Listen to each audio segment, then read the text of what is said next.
నా వైపు చూడు.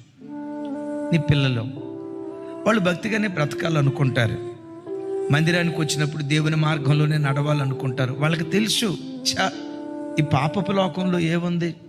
కానీ బయట లోకానికి వెళ్ళిన తర్వాత లోక ప్రభావం అందు చూసారా, లోకపు ఆకర్షణలకు గురై ఎక్కడో జారిపోయే ప్రమాదం.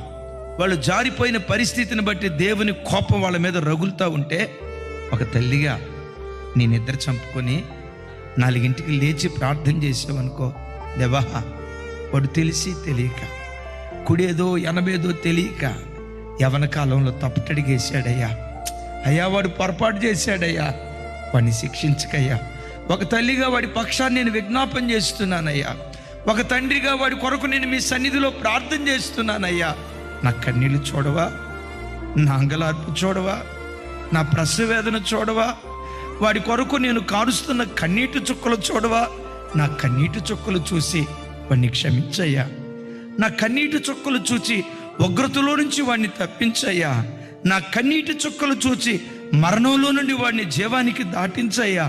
నా కన్నీటి చుక్కలు చూచి కీడులో నుంచి వాడిని మేలుకు నడిపించయ్యని ఒక తల్లిగా నీ కడుపున పుట్టిన పిల్లల కొరకు, ఒక భార్యగా దేవుడు నీకు ఇచ్చిన భర్త కొరకు, ఒక భర్తగా నీ భార్య కొరకు, ఒక తండ్రిగా దేవుడు నీకు ఇచ్చిన పిల్లల కొరకు నువ్వు కన్నీళ్లు కారుస్తూ ప్రార్థన చేస్తూ ఉంటే, ఆ ప్రార్థన అడ్డుపడి నీ పిల్లలను ఉగ్రతలో నుంచి దేవుడు తప్పించడం ప్రారంభం.